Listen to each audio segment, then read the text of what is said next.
আপনারা সকলেই অবগত আছেন ফিলিস্তিন এবং গাজার বিষয় নিয়ে। জানেন না, ফিলিস্তিনের মুসলিমদেরকে ইহুদি বাচ্চারা কচুকাটা করে কেটে একেবারে মাটির তলে পুঁতে দিল, বম ব্লাস্ট করে গুলি করে ফায়ার করে তাদেরকে হত্যা করলো। যা আপনি Facebook, YouTube, Twitter, Instagram, online অ্যাপসের মাধ্যমে দেখছেন প্রতিনিয়ত। দেখতে পান না?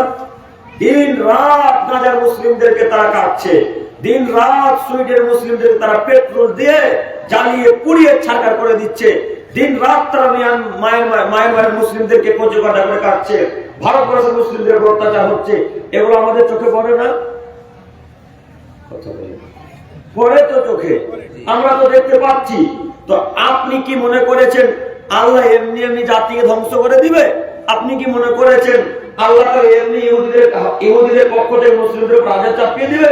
না, অসম্ভব, কখনো নয়। আমার উম্মত, আল্লাহ বলেন, আমার উম্মত যেদিন গান বাজিয়ে ব্যস্ত হয়ে যাবে, আমার উম্মত যেদিন নেশাদার দ্রব্য নিয়ে ব্যস্ত হয়ে যাবে, আমার উম্মত যেদিন মহিলাদেরকে নিয়ে নাচে গানে মত্ত হয়ে যাবে, সেই দিন আমার উম্মতের উপর আল্লাহ তিনটি বিপদ চাপিয়ে দিবে, তিনটি পাপের কারণে। ওটা কাগজ আছে, দাও তো। সেদিন আল্লাহ তাআলা তিনটি বিপদ চাপিয়ে দিবেন, তিনটি পাপের কারণে। আমাকে দাও, একটা আমাকে দাও।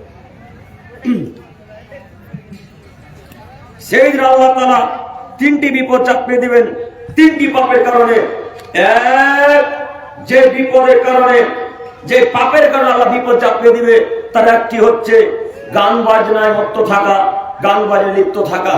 আপনারা যারা শিক্ষিত যুবক, আপনারা যারা ইতিহাস পড়েন, আপনারা যারা গুগলকে সার্চ করতে শিখেন, যারা আপনারা ভালো কাজে ব্যবহার করতে জানেন মোবাইলকে, তাদেরকে বলতে চাচ্ছি, আপনি খোঁজ খবর নিয়ে দেখেন। আমাদের ধারণায়, আমরা যতটুকু জানি, ওই ফিলিস্তিনের মানুষ বেশি বেশি গান বাজনায় ব্যস্ত ছিল। দিন রাত তারা গান বাজনায় লিপ্ত থাকতো, কখনো টুইটার, কখনো ফেসবুক, কখনো ইউটিউব, কখনো ইনস্টাগ্রাম। দিন রাত তারা গান বাজনায় মত্ত হয়ে থাকতো, দিন রাত তারা গান বাজনা বাজিয়ে আল্লাহকে এবং তার রাসূলকে অপমান করতো।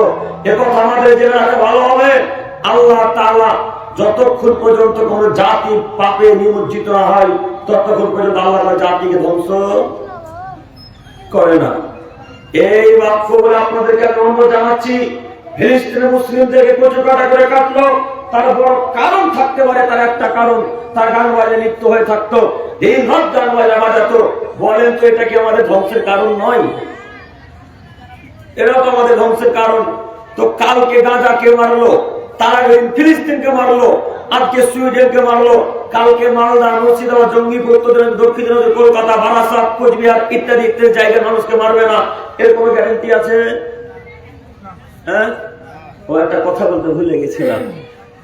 আমি যতক্ষণ থাকবো এই মঞ্চে, স্টেজে, আপনারা একটু আমার সাথে কথা বলবেন ইনশাল্লাহ। বলবেন ইনশাল্লাহ? ইনশাল্লাহ। সম্মানিত দিনী ভাই বোন, কালকে গাজাকে মারলো, তার আগের দিন ফিলিস্তিনকে মারলো, আজকে সুইডেনকে মারলো, তারপরে আজকে বা কালকে বা 2 দিন, 2 মাস পর বা 2 বছর পর ভারতের মুসলিমদের ওই রূপ দশা হবে না, এরকম কেউ আমরা বলতে পারি? কেউ আমরা বলতে পারি না। যদি নাই আমরা গ্যারান্টি দিতে পারি, তো আপনার মোবাইলে গান বাজনা বাজে কেন? যদি আমরা নাই গ্যারান্টি দিতে পারি, তাহলে আপনার পরিবারে গান বাজনা বাজে কেন? যদি আমরা গ্যারান্টি নাই দিতে পারি, তাহলে আপনার স্ত্রী সিনেমা দেখে কেন? আপনার স্ত্রী সিরিয়াল দেখে কেন? আপনার স্ত্রী ভাত খাওয়া শেষ হয় না যতক্ষণ পর্যন্ত সিরিয়াল চালু না করে।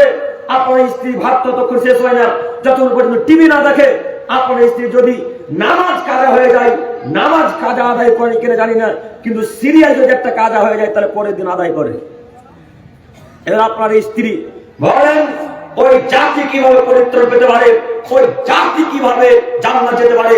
যে জাতি খ্রিস্টান নীতিকে মেনে নিল, যে জাতি ইহুদিদের নীতিকে মেনে নিল, ওই জাতি পরিত্রাণ পেতে পারে না। এই যুবক ভাই, আপনাকে বলে যাচ্ছি, ফিলিস্তিনের মতো যদি এরকম অবস্থা যদি না করতে চান, যদি গাজার মতো অবস্থা এরকম না করতে চান, এখনো সময় আছে। গান বাজনার মুখে লাথি মেরে দেন, এখনো সময় আছে। আপনি এই ধ্বংসের পথ থেকে বেঁচে থাকেন, এখনো সময় আছে। গান বাজনার মুখে লাথি মেরে দিয়ে আল্লাহকে ভিক্ষা চাইতে হবে, আল্লাহকে বলতে হবে, আল্লাহ তুমি বড় দয়াবান, তুমি বড় ক্ষমাবান, তুমি বড় রহমান, তুমি ফিলিস্তিনবাসীকে রক্ষা করো, ওদের মতো আমাদের অবস্থা করো না। আল্লাহ তোমার ভিক্ষা চাইছি, তুমি আমাদেরকে এই জালিমদের হাত থেকে রক্ষা করো। এভাবে ভিক্ষা চাইতে পারবেন না আল্লাহর কাছে?